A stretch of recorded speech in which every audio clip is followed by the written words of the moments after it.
हिरण्यकशिपु के पुत्र वे प्रहलाद, प्रहलाद के पुत्र वे विरोचन, विरोचन के पुत्र वे बलि, और बलि का बेटा है बानासुर। इसलिए ये एक प्रकार से भगवान कृष्ण का भी भक्त है और भगवान शिव की आराधना करता है।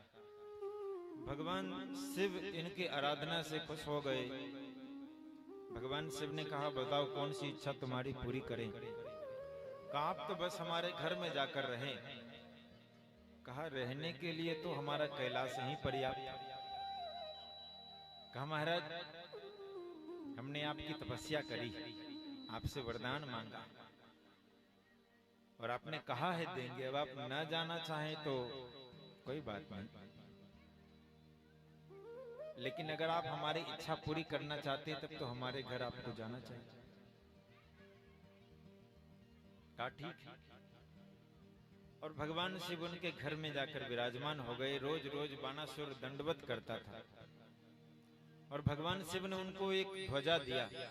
कहा, इसे कोई तोड़ नहीं सकता, और अगर ये तोड़ दिया तो समझना अब तुम्हारे मृत्यु का समय निकट आ गया।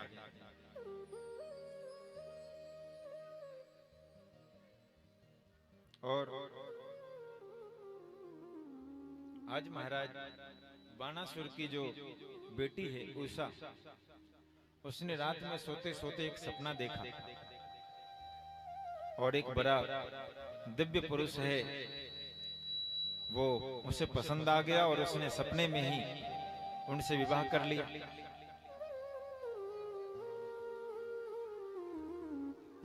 उषा के हाव भाव को देखकर बानासुर के मंत्री की एक बेटी है जिसका नाम है चित्रलेखा, वो समझ गई कि कुछ न कुछ बात है।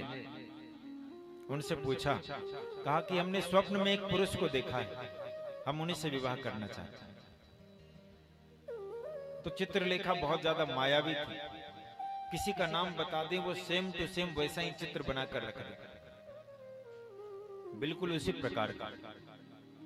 उसने चित्र बनाया, कृष्ण का बनाया। कहा, ऐसा है लेकिन ये नहीं। कहा, प्रद्युम्न का।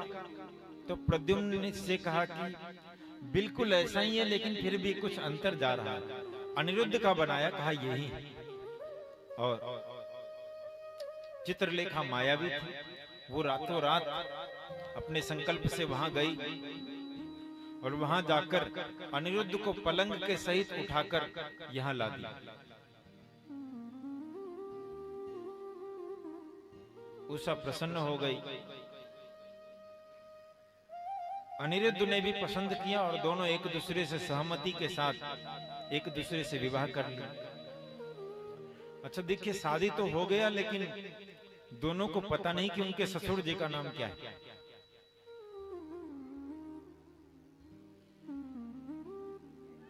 एक बार दोनों कुछ बातचीत कर रहे थे, कुछ खटपट हुई तो बानासुर तक वो आवाज पहुंची। उसने कहा कि ये आवाज कहां से आ रहा है? तो कहा कि इसमें कोई न कोई दूसरा व्यक्ति है। देखा तो अनिरुद्ध था, अनिरुद्ध को कारागार में डाल दिया। अनिरुद्ध ने कहा, महाराज हमारी नहीं, आपकी गलती। उसने कहा, हम ये सब कुछ नहीं सुनना चाहते, तुम कारागार में रहो। नारद जी ने जाकर भगवान कृष्ण को बताया। भगवान कृष्ण अपने समस्त दल बल के साथ नारायणी सेना के साथ आए। उसमें बलराम जी भी आए, प्रद्युम्न आए और समस्त सैनिक आए। और जैसे ही आए तो बानासुर ने सबसे पहले भगवान शिव को अपने दरवाजे पर रख छोड़ा था कि कोई भी भीतर प्रवेश न कर पाए। और ये एक ऐसा युद्ध है जिसमें एक तरफ तो कृष्ण है, बलराम है, प्रद्युम्न है और समस्त नारायणी सेना है, और दूसरे तरफ बानासुर के साथ भगवान शंकर हैं, गणेश जी हैं, कार्तिकेय हैं, सभी लोग हैं। भगवान शिव ने, भगवान कृष्ण जैसे आए, देखा कि भगवान शिव पहले से हैं। भगवान शिव से पूछा, आप यहाँ क्यों? कहा, हम तो बताएंगे लेकिन आप यहाँ क्यों हैं, ये बात पहले बताएंगे। शिव जी ने कहा, हम बानासुर की रखवाली करने के लिए यहाँ पर रहते हैं। कृष्ण ने कहा, आप बानासुर के रक्षक हैं, लेकिन आज तो बानासुर हमारा ही शिकार बना हुआ है, उसने हमारा ही अपराध किया है। कहा, क्या किया है? कहा, उसने हमारे पौत्र को, अनिरुद्ध को कारागार में डाल दिया। भगवान शिव ने कहा, हमें पता है गलती बानासुर की है, लेकिन चूंकि हम उनके रक्षक हैं तो आपको नहीं जाने देंगे। कृष्ण ने कहा, अगर आप नहीं जाने दोगे तब तो फिर युद्ध करना पड़ेगा। दोनों में बड़ा घमासान युद्ध हो गया। इतना घमासान युद्ध हुआ, इतना घमासान युद्ध हुआ कि महाराज एक तरफ से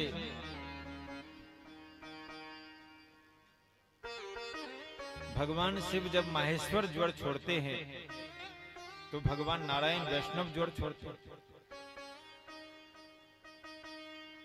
भगवान शंकर जब पाशुपात अस्त्र का संधान करते हैं तो भगवान कृष्ण वैष्णव अस्त्र का त्याग, वैष्णव अस्त्र का संधान करते हैं। दोनों अस्त्र आपस में टकरा गए और ऐसा लगा जैसे आज प्रलय हो जाएगा। और तब भगवान कृष्ण ने जृंभनास्त्र छोड़ा, और जृंभनास्त्र जैसे ही छोड़ा तो भोले बाबा को जम्हाई आने लगी। जम्हाई आने लगी, बेचारे मुंह खोल के अब जम्हाई ले रहे हैं, चुटकी बजा रहे हैं। और तब तक भगवान कृष्ण को अवसर मिल गया और कृष्ण जो है भीतर प्रवेश कर गए। और भगवान कृष्ण चले गए भीतर।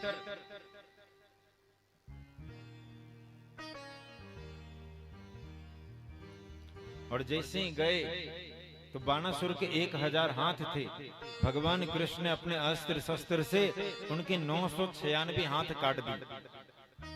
तब बानासुर एक देवी की आराधना करता था, उसको मानता था, उनको पुकारा, वो देवी आई। तब भगवान कृष्ण ने अपने अस्त्र शस्त्र त्याग दी। उसने कहा, महाराज कछु कृपा करो। भगवान कृष्ण ने कहा, ठीक, हम कृपा करने के लिए ही आए।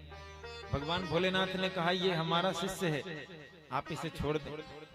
कृष्ण ने कहा, आपका शिष्य है तो हमारा भी भक्त है, क्योंकि ये बलि का पुत्र है। अब तो हमने 996 हाथ काटकर अपने समान चतुर्भुज हाथ प्रदान कर दिया। 4 भुजा है।